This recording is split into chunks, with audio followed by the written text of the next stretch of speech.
नमस्कार, स्वागत है आप सभी का लीगल लॉ। मैं आरिफ राज। चलिए आज की खबर की कुछ शुरुआत करते हैं। दिल्ली के उपराज्यपाल वीके सक्सेना ने लेखिका अरुंधति रॉय और कश्मीर के डॉक्टर शेख शौकत हुसैन के खिलाफ गैर कानूनी गतिविधि रोकथाम अधिनियम यानी यूएपीए के तहत मुकदमा चलाने की अनुमति दी। ये मामला 14 साल पुराना यानी 27 नवंबर 2010 का है। अरुंधति राय को उनकी किताब the God of small thing के लिए 1997 में बुकर पुरस्कार मिला था। शेख शौकत हुसैन कश्मीर सेंट्रल यूनिवर्सिटी में इंटरनेशनल लॉ के पूर्व प्रोफेसर हैं। बीते साल अक्टूबर में एलजी ने विभिन्न समुदाय के बीच द्वेष बढ़ाने और सार्वजनिक अशांति फैलाने के बयान देने के आरोप में अभियुक्तों के खिलाफ भारतीय दंड संहिता की धारा 196 के तहत मुकदमा चलाने की मंजूरी दी थी। हालांकि दिल्ली पुलिस ने अरुंधति राय और शेख शौकत हुसैन के खिलाफ पहले भारतीय दंड संहिता की धारा 153A, 153B, 504, 505 और यूपीए की धारा 13 के तहत मुकदमा चलाने की अनुमति मांगी थी, लेकिन एलजी ने अक्टूबर में केवल आईपीसी की धाराओं की मंजूरी दी थी।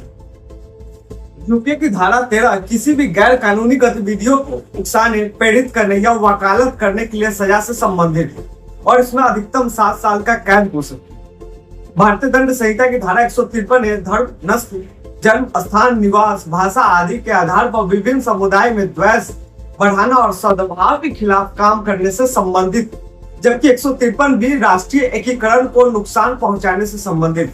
धारा 505 जानबूझकर शांति भंग करने के इरादे से जुड़ी हुई है। चलिए पूरे मामलों को लेकर जानते हैं। अरुंधति राय पर जिस मामले के लिए मुकदमा चलाने की अनुमति दी गई है वो कश्मीर पर दिए गए भाषण से संबंधित है। उनके खिलाफ सुशील पंडित की शिकायत पर एफआईआर दर्ज की गई थी। दिल्ली के उपराज्यपाल के दफ्तर से जारी बयान में कहा गया है कि दिल्ली के एलटीजी ऑडिटोरियम में आजाद द ओनली वे नामक कॉन्फ्रेंस के बैनर तले कश्मीर को भारत से अलग करने का प्रचार किया गया था। बयान के अनुसार सम्मेलन में भाषण देने वाले में सैयद अली शाह गिलानी, SAR गिलानी, सम्मेलन के एंकर और सांसद मामले में मुख्य अभियुक्त अरुंधति राय, डॉक्टर शेख शौकत हुसैन और माओवादी समर्थक वरवर राव शामिल थे। यह आरोप लगाया गया कि गिलानी और अरुंधति राय ने दृढ़ता का प्रचार किया कि कश्मीर कभी भी भारत का हिस्सा नहीं था और उस पर भारत के सशस्त्र बलों ने जबरन कब्जा कर लिया था। बयान के मुताबिक शिकायतकर्ता ने सम्मेलन की रिकॉर्डिंग प्रदान की थी। शिकायतकर्ता ने सीआरपीसी की धारा 156(3) के तहत MM कोर्ट नई दिल्ली के समक्ष शिकायत दर्ज की थी। इस आधार पर एक प्राथमिक भी दर्ज की और उसकी जांच की गई थी। क्या है यूएपीए कानून? यूएपीए एक्ट 1967 में लाया गया था। इसे कांग्रेस की अगुवाई वाली यूपीए सरकार ने 2008 और 2012 में संशोधन कर और सख्त बनाया था। इसके बाद मोदी सरकार ने 2019 में इसमें संशोधन कर इसमें और कड़ा बना दिया है।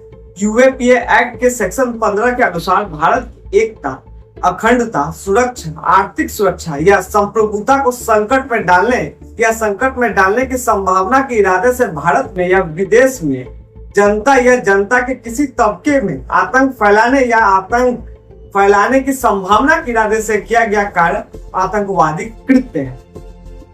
इस परिभाषा में बम धमाके से लेकर जाली नोटों के कारोबार तक शामिल है। आतंकवाद और आतंकवादी के स्पष्ट परिभाषा देने के बजाय यूएपीए एक्ट में सिर्फ इतना ही कहा गया है कि इनका अर्थ सेक्शन 15 में दी गई आतंकवादी कार्य की परिभाषा के मुताबिक होंगे। सेक्शन 35 सरकार को यह हक दिया गया है कि किसी व्यक्ति या संगठन को मुकदमे के फैसले होने से पहले ही आतंकवादी करार दे सकते।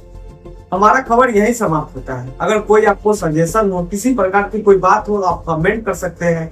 हमारे वीडियो को बहुत से बहुत शेयर करें। तब तक के लिए बहुत बहुत धन्यवाद।